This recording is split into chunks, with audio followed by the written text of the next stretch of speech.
오늘 하나님께서 우리에게 주시는 복음서의 말씀은 신약 마태복음 14장 13절에서 21절 말씀입니다. 예수께서 들으시고 배를 타고 떠나사 따로 빈들에 가시니 무리가 듣고 여러 고을로부터 걸어서 쫓아간지라. 예수께서 나오사 큰 무리를 보시고 불쌍히 여기사 그 중에 있는 병인을 고쳐 주시니라. 저녁이 되매 제자들이 나와 가로되 이곳은 빈들이요 때도 이미 저물었으니 무리를 보내어 마을에 들어가 먹을 것을 사 먹게 하소서. 예수께서 가라사대 갈 것이 없다. 너희가 먹을 것을 주어라. 제자들이 가로되 여기 우리에게 있는 것은 떡 5개와 물고기 2마리 뿐이니이다. 가라사대 그것을 내게 가져오라 하시고 무리를 명하여 잔디 위에 앉히시고 떡 5개와 물고기 2마리를 가지사 하늘을 우러러 축사하시고 떡을 떼어 제자들에게 주시며 제자들이 무리에게 주니 다 배불리 먹고 남은 조각을 12바구니에 차게 거두었으며 먹은 사람은 여자와 아이 외에 5,000명이나 되었더라. 이것은 거룩한 주님의 말씀입니다. 우리 니케아 신조로 신앙 고백하도록 하겠습니다. 저는 유일무이하시고 전능하시며 천지의 모든 보이는 것과 보이지 않는 것을 지으신 하나님 아버지를 믿사오며 유일하신 하나님의 독생자 우리 주 예수 그리스도를 믿사온데 그는 온 우주보다 먼저 나셨고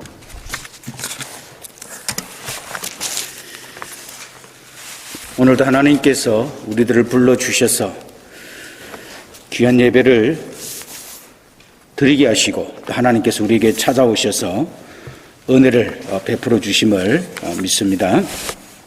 오늘 제목은 먹을 것을 주라입니다. 흔히들 우리는 이 제목들을 오병이어의 기적이다 그렇게 제목을 갖다 붙이는 경우가 참 많이 있습니다. 저는 기적이라는 단어 대신에 오병이어의 긍휼이다라는 정의를 먼저 하고 시작하기를 원합니다. 예수님께서 빵 5덩어리와 물고기 2마리로 엄청난 무리의 사람들을 배불러 먹인 이 이야기는 오늘날도 성경을 읽거나 설교를 듣는 우리에게도 신선한 충격과 함께 잔잔한 감동을 제공해 주고 있습니다. 왜냐하면 빵 5덩어리와 생선 2마리로 그것도 아이의 것이었으니 얼마나 작은 분량입니까?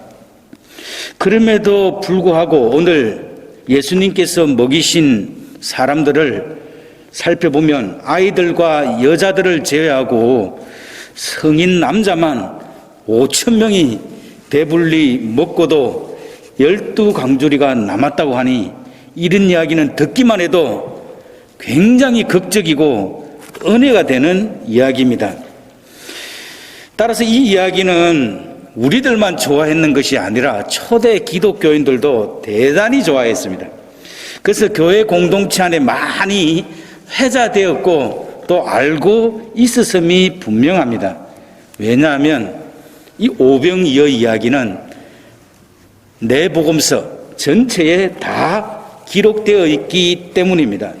특별히 요한은 그 영적인 의미까지 더하여서 그것을 자세하게 기록하였습니다. 오늘 이야기를 요약해보면 예수님에게 수많은 사람들이 말씀을 듣기 위해 모여들었습니다.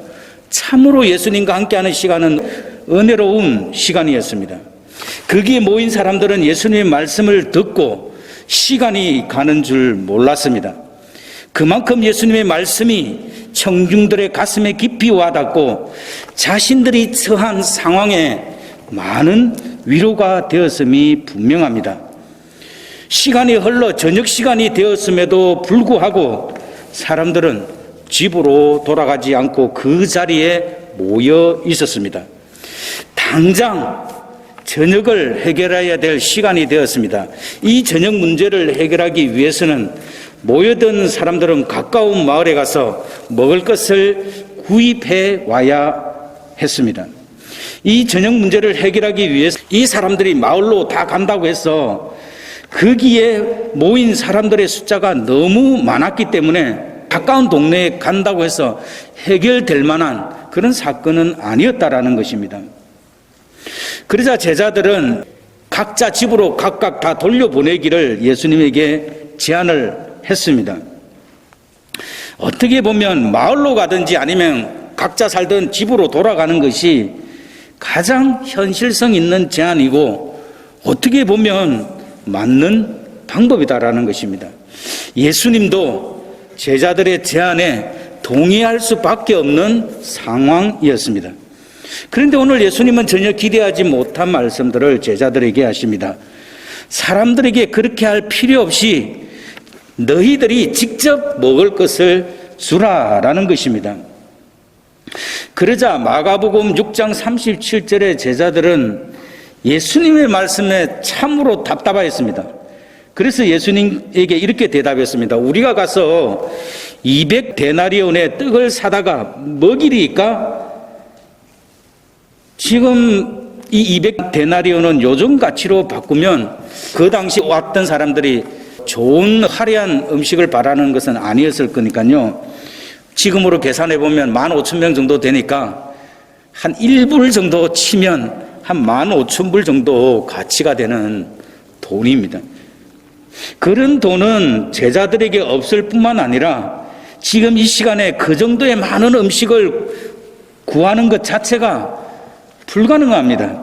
오늘날도 아마 15,000명의 그 음식을 준비하려고 그러면 마켓을 수십 군데는 다녀야 그게 해결될 수 있는 그런 문제입니다.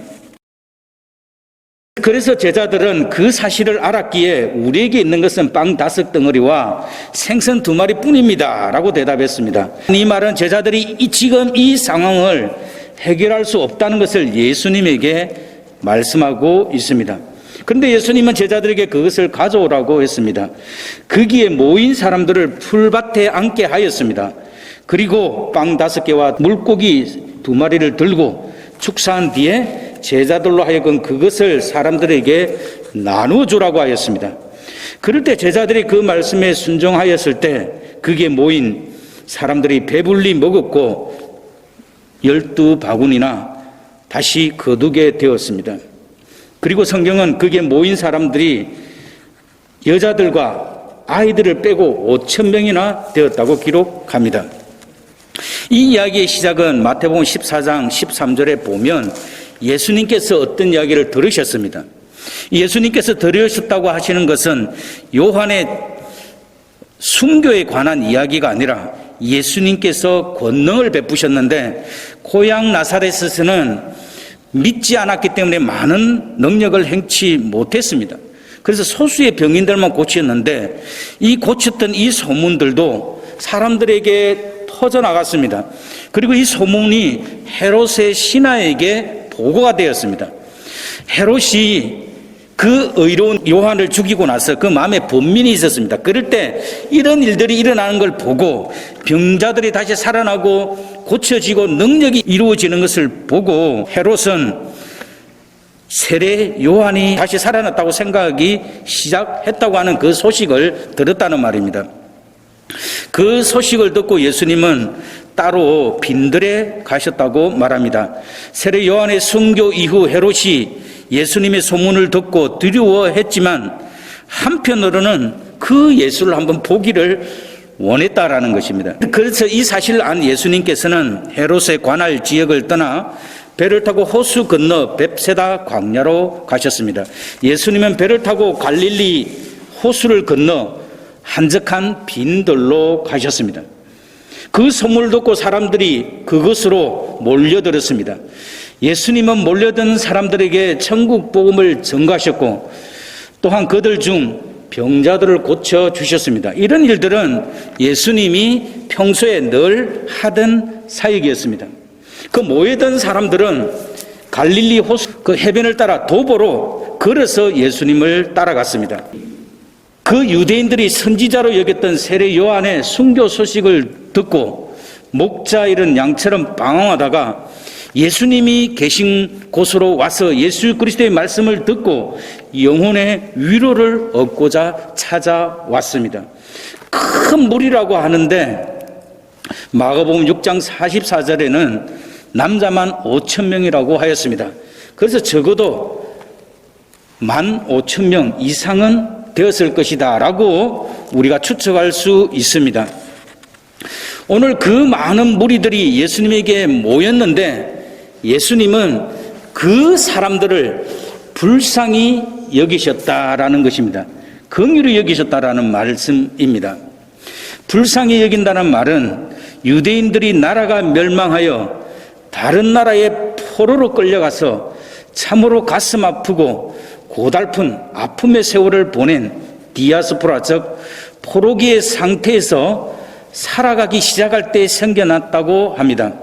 한마디로 말하면 나라를 잃고 이국 땅에서 고달픈 식민지 생활을 할 때 생겨난 말입니다. 불쌍히 여기다라고 하는 말은 사람 속에 들어있는 내장 혹은 심장 등이 내부에서부터 그 아픔을 느끼는 것을 말합니다. 한국말로는 우리가 굉장히 그 안타까운 이야기를 터지면 내가 속이 다 문드러진다. 네 이야기를 들으면 우리가 그런 표현이에요. 또는 속이 다 새까맣게 탔다. 이런 말하고 거의 비슷한 표현입니다. 그 유대인들은 그 애끓는 그 아픔과 고통이 있을 때 바로 내장이 애끓듯이 인간의 감정이 거기 있기 때문에 그것이 상한다라는 그런 표현을 한다라는 것입니다. 인간에 대한 하나님의 긍휼은 예수님의 인격성 중에 그 속성 중에 대표하는 속성 중에 하나입니다. 자식에 대한 아버지의 간절한 정 이상의 애틋한 마음이 바로 긍휼입니다. 하나님의 우리를 향한 최고의 긍휼은 바로 십자가 위에서 우리의 죄를 위해서 죽으신 대속의 행위에서 가장 잘 나타나고 있습니다. 예수님께서 병을 고쳐주시는 이런 사건도 바로 하나님께서 우리를 긍휼히 여기시는 긍휼이다라는 것입니다. 성경에 보면 예수님께서 병을 고쳐주시는 경우 어떤 경우에는 예수님께서 믿음을 보시고 행하시기도 하셨습니다. 그러나 또 어떤 경우에는 불쌍히 여겨주심으로 병을 고쳐주신 적도 많이 있습니다. 우리는 생각해보면 늘 하나님의 긍휼을 기대하며 하나님의 긍휼 없이는 그 긍휼의 은혜가 없이는 살아갈 수 없는 존재임을 우리는 늘 고백할 수 있습니다. 오늘 오병이어의 긍휼이 베풀어진 장소는 빈들이라고 말씀합니다. 빈들이 가리키는 말은 광야 또는 사람이 머물 수 없는 그런 한적한 곳을 말합니다. 이 말은 바로 이스라엘 백성들이 광야 생활할 때 하나님의 전적인 도움으로 살 수밖에 없었던 그 환경임을 말해주고 있습니다. 하나님의 전적인 은혜와 돌보심이 필요한 곳이다라는 것입니다. 예수님에게서 그의 제자와 큰 무리들에게 베푸신 오병이어의 긍휼의 현장은 바로 빈들로서 하나님이 베푸신 긍휼로 인간의 감사가 넘쳐나는 은혜의 땅이 되며 천국의 그 잔치를 누렸던 장소가 되었습니다. 여러분, 빈들이라고 느끼는 마음들이 있습니까? 거기에 예수님께서 찾아오셔서 바로 은혜의 땅, 천국을 누릴 수 있는 그런 장소로 변화시킬 수 있는 우리가 되어야 될 줄 믿습니다. 오늘 긍휼이 일어난 시간을 살펴보면 이미 저물었다라고 말합니다. 15절은 그 상황을 이렇게 표현했습니다. 저녁이 되매 제자들이 나와 이곳은 빈들이요 때도 저물었으니 무리를 보내어 마을에 들어가서 먹을 것을 사 먹게 하소서라고 예수님에게 제안합니다. 자, 그런데 예수님은 14장 16절에 보면 갈 것 없다라고 말합니다. 이 말은 좀 더 풀어서 설명하면 가게 할 필요가 없다라는 뜻으로 아주 강제적인 또는 강압적인 그 부정문이 들어 있습니다. 그들로 왜 가게 해서 해결하려고 하느냐라는 말씀입니다. 다시 말하면 해결할 방법이 있다라는 것입니다. 예를 들어서 우리가 어떤 이야기를 듣다가 나에게 묘책이나 해결할 방법이 있으면 상대방에게 그렇게 이야기하잖아요. 너 왜 그렇게 해야 되느냐? 라고 강하게 이야기를 하잖아요. 그러면 어떻게 합니까, 사람들이? 아, 그러면 너 해결책이 있구나. 그렇게 우리가 물어보잖아요. 그 지금 예수님께서 그런 어법을 쓰고 계시다라는 것입니다.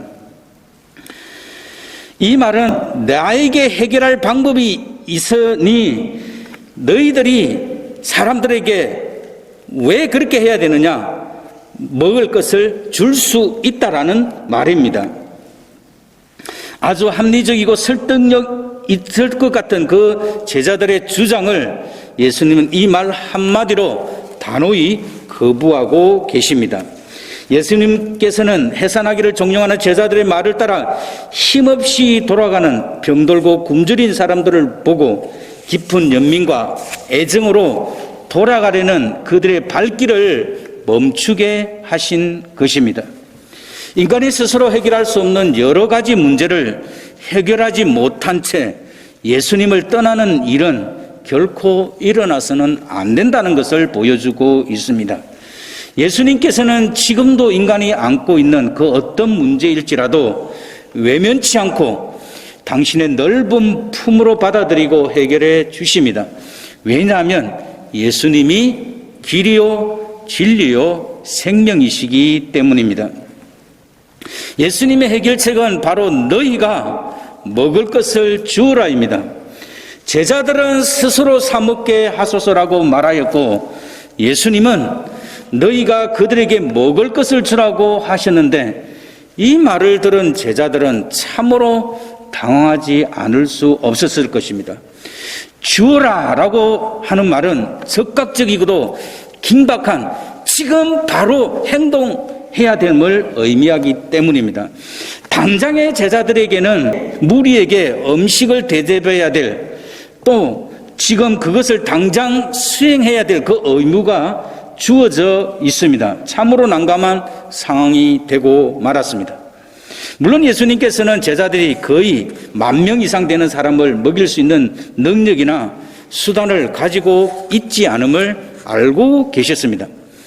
그러나 이 말씀은 굶주린 군중들에 대한 그들을 돌볼 목자로서의 책임감을 일깨워주는 것과 또한 제자들의 신앙 정도를 시험하기 위한 의도에서 말씀하신 것으로 볼 수 있습니다. 여기에서 예수님의 의도에서 배울 수 있는 것은 우리의 책임은 사람들에게 물질적인 것뿐만 아니라 영적인 양식인 하나님의 말씀을 전파해야 될 사명을 가리키기 위함이었습니다. 교회는 굶주리고 헐벗은 사람들에게 먹을 것은 나누어줘야 될 뿐만 아니라 심령이 굶주린 사람들에게 메마른 영혼들에게 영원한 생명수 있는 예수 그리스도를 증거해야 될 책임이 있습니다. 예수님의 긍휼의 먹이심은 14장 18절에서 내게 가져오라 라는 말씀으로 시작됩니다. 이는 분명히 빵과 물고기가 끝없이 나누어지는 일은 예수님의 손에서부터 시작되는 것임을 말합니다. 먹을 것을 주라는 것은 무리들을 불쌍히 여기시는 예수님의 마음에서부터 그것이 시작이 되었습니다. 따라서 예수님은 물고기와 빵을 가지고 계속 나누어주는 능력의 창조자가 되셨고 제자들은 그것을 나누어주는 역할을 하였습니다. 따라서 인간의 근본적인 문제를 해결하기 위해서는 오직 교회의 머리 되시는 주님에게로만 가져와야 한다고 하는 사실을 말씀합니다. 예수님께서 먼저 긍휼의 잔치에 참여할 사람들을 14장 19절에 보면 잔 위에 앉게 하였습니다. 누가복음 9장 14절에 의하면 때를 지어 한 50명씩 앉히셨다고 하고 마가복음 6장 40절에는 혹 100 혹은 50씩 이렇게 앉혔다고 그렇게 이야기합니다. 이것은 참으로 놀라운 광경인데 유대인들은 보통 식사할 때 어떻게 하냐면 만찬 때도 예수님께서 그렇게 하셨죠. 비스듬히 둘러앉아가지고 이 팔을 기대기도 하고 그렇게 기대어 눕는 것을 말합니다. 생각해 보십시오.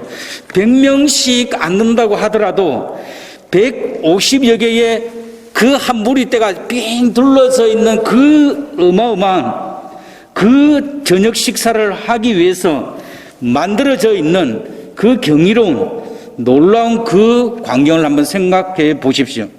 석양이 깃들어가는 이 광야의 이 감격스러운 이 광경을 우리가 생각해 볼 수 있어야 됩니다. 여기에는 예수님께서 신령한 긍휼의 이적을 행하시기에 앞서 그 이적에 참여하게 될 무리들에게 먼저 순종과 질서를 요구하셨다는 것입니다. 하나님은 무질서하거나 불순종 가운데 일하시지 않으십니다. 하나님은 질서의 하나님이십니다. 그리고 예수님은 긍휼의 잔치를 위해서 먼저 하늘을 우러러 축사하였습니다. 이 행동은 예수님만이 특별하게 하신 것이 아닙니다. 모든 유대인들의 가정에 있어서 가장이면 누구나 하는 평범한 일이었습니다. 탈무드에 의하면 감사 없이 무엇을 즐기는 자는 하나님께 강도짓하는 것과 같다고 할 정도로 이 유대인들은 일상에서 감사를 생활화하였다라는 것입니다. 바로 예수님께서 이날의 잔치를 주관하시는 주인이시며 제자들은 그의 시중꾼이며 무리들은 잔치에 초대되어 온 손님들입니다. 여기서 축사하다라는 말은 하나님을 찬양하고 감사하는 것을 말합니다. 무엇을 먹기 전에 유대인들의 공통된 기도 내용은 땅으로부터 양식을 얻게 하시는 우주 만물의 왕이신 우리 주 하나님이시여 감사하나이다라는 기도를 하였다고 합니다. 본문에서 예수님께서 행하신 기도의 내용 역시 그들 앞에 적은 양이나마 음식이 놓여진 것에 대한 감사였습니다. 소위 말하는 음식이 많아져서 다 배불리 먹게 되는 기적을 위하여 기도하지 않았다라는 것입니다. 예수님께서 평소에 제자들과 함께 식사하실 때 드리던 그 기도 그대로였습니다. 그런데 기도 후에 예수님께서 그 빵을 떼시며 그것을 제자들에게 나누어 주시는 그 예수님의 손길에서 빵 5개와 물고기 2마리로 어른들만 5,000명을 먹일 수 있는 기적의 권원이 되었다라는 것입니다. 예수님의 손길이야말로 기적이 일어난 현장이며 빵을 떼는 그 순간 바로 그러한 기적이 발생한 시발점이었다라는 것입니다. 예수님께서 행하시는 나눔의 긍휼은 그의 기도의 결과라기보다는 일상적인 자연스러운 행동에서 이루어졌습니다. 조각이 계속해서 나눌 수 있는 것은 빵덩어리가 결코 없어지지 않는 이 기적을 나타내는 말이 바로 떡을 떼며 라는 이 단순한 한마디에 있습니다. 그런데 이것은 우리를 구원하기 위해 자신의 생명을 십자가에서 찢기우실 생명의 떡이신 예수님, 즉 그분의 육체의 모형이라고 하는데 큰 의미를 찾아야 합니다. 예수님께서는 이 이야기를 다 하시고 나서 결론적으로 하신 말씀이 무엇인지 혹시 기억하십니까? 썩는 양식을 위해서 일하지 말고 썩지 않는 영원한 양식을 위해서 일을 하라고 예수님께서 말씀해 주셨다는 것입니다. 예수님께서는 그 많은 사람들을 배불리 먹게 하기 위해서 끊임없이 손으로 떡을 떼셨습니다. 오늘도 예수님은 하늘 보좌 우편에 앉으셔서 우리의 육신적인 삶을 돌봐주실 뿐만 아니라 영의 양식을 위해서 여전히 떼어주고 계신다라는 것입니다. 오늘 예수님은 제자들을 통해 우리에게 주시게 합니다.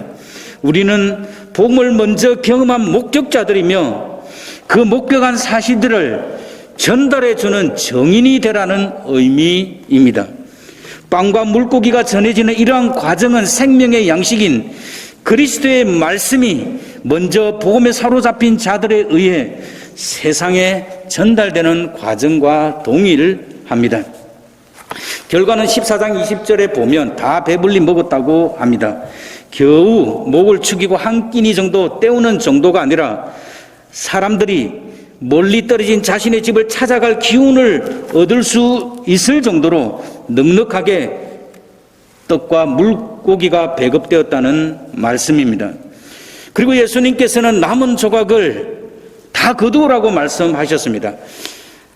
하나님께서 우리에게 주시는 은혜는 바로 차고 넘치도록 후히 주시는 하나님의 사랑이고 바로 하나님의 긍휼이다라는 것입니다. 따라서 남은 조각들은 바로 주님이 행하신 기적의 조각들이며 주님의 사랑의 파편들인 것입니다. 그리고 이 12바구니를 거두게 되었는데 이것은 12제자가 각각 한 바구니씩 거둔 것으로 볼 수 있습니다. 그 남은 조각들은 12제자들이 필요한 사람들에게 나누어져야 할 음식이 되었다라는 것입니다. 자, 그러면 이 오병이어의 기적이 네 복음서에 다 기록된 이유는 간단합니다. 먹고 사는 일이 모두에게 심각한 문제이기 때문입니다. 재물이 없거나 부족하면 신자고 불신자고 상관없이 누가 뭐래도 살기가 대단히 고달프게 마련입니다. 그러나 이 광야의 긍휼이 주는 일은 종종 어려운 가운데서도 내 것을 쪼개어 갖다 바쳤기에 당연히 하나님은 나에게 넘치도록 복을 주어야 한다는 것으로 적용한다 그러면 그것은 예수님이 의도하는 것하고는 다르다라는 것입니다. 다시 말하면 잘못된 생각이다라는 것입니다. 우리가 아무리 찢어지게 궁핍하고 가난해도 그 반대로 차고 넘치도록 우리가 모든 것을 많이 가져서 풍족하다고 해도 그 모든 것들은 하나님의 것입니다. 그래서 하나님께서 하나님 마음껏 쓰시도록 돌려드리는 것은 우리의 의무입니다. 중요한 것은 우리가 물질을 드리고 봉사하면 할수록 다른 사람에게 수십 배의 축복이 돌아간다는 사실을 주님은 최대의 군중들에게 말씀하시려는 강력한 의도가 들어있다라는 것입니다. 그냥 예수 믿는 사람들이 마음껏 정성껏 애원해서 막 애타게 하나님을 졸라가지고 드렸는데 복을 받았다, 그런 내용을 우리에게 알려주시기 위한 것이 아니다라는 것입니다. 즉 우리가 교회에 나오는 것은 내가 물질적인 형통을 받으러 나오는 것이 아니라 물론 하나님은 필요한 것을 다 채워주십니다. 그러나 나의 보잘것없는 것도 나누면 하나님이 더 많은 것으로 다른 사람들을 채우신다는 것을 알려주시고 그것을 경험하기 위함입니다. 우리는 반드시 기억해야 됩니다. 거의 사람들이 잘못 적용하고 있는데 보리떡 5개와 물고기 2마리를 바친 아이도 대단히 중요한 겁니다. 바친 그대로 돌려받았습니다. 다른 사람보다 더 많이 받은 것이 아니다라는 것입니다. 우리 속에 들어있는 인간의 이기심이 들어있습니다. 작은 것을 바치고 부자가 되었다는 흥부놀부 이야기를 우리는 잘 압니다. 그런 이야기를 하니까 우리 속에도 당연히 뭔가 작은 것을 들여놓고 하나님이 큰 것을 주기를 기대하는 인간의 어리석은 마음이 들어있다라는 것입니다. 자, 그리고 남겨진 것은 그 소년에게 돌려줬습니까? 아니잖아요. 제자들이 보관하였다는 것입니다. 제자들이 보관하여서 사람들의 필요에 따라 나누어 주었다는 것입니다. 그러면 이 소년은 뭘 배웠을까요? 아니 내 것을 줬으면 많이 줘야지 왜 예수님 안 주는 것이야? 그걸 배운 게 아니라는 것입니다. 그거는 가장 1차적인 인간이 생각하는 것입니다. 그 소년이 배운 것은 보잘것없는 것을 드렸는데 모든 사람이 배불리 먹을 수 있다는 사실을 확실히 배웠다는 데 있습니다. 우리의 신앙이 바로 여기에 초점을 맞춰야 됩니다. 진정한 드림은 나에게 뭘 채워주시는 데 관심이 있는 것이 아니라 내가 드린 것이 어떻게 사람들을 기쁘게 하며 그들의 필요를 채워주어서 만족게 하느냐에 있다는 것입니다. 우리는 예수님을 믿는 자입니다. 그리고 천국을 위해 우리 영혼의 모든 것을 집중 다하여서 이 세상의 것을 다 버리고 하나님 나라를 바라보고 사는 사람들입니다. 따라서 우리는 자신과 세상을 하나님의 관점에서 이 세상을 바라보는 이런 영적 통찰력이 매일의 삶 속에서 필요합니다. 우리에게 소박하고 초라한 복음이 손에 들려 있다고 할지라도 그것이 없는 사람들에게 나눠줄 때 수많은 사람들을 살릴 수 있는, 영적으로 배부르게 할 수 있는 그런 기적이 일어난다라는 것입니다. 다시 말하면 구원을 받을 수 있게 된다라는 사실에 대한 영적인 통찰력이 우리에게 필요합니다. 이 오병이어의 사건은 예수님께서 사역 중에 가장 많은 회중들이 모여서 예수님의 말씀을 듣고 그 축복을 나누었던 것입니다.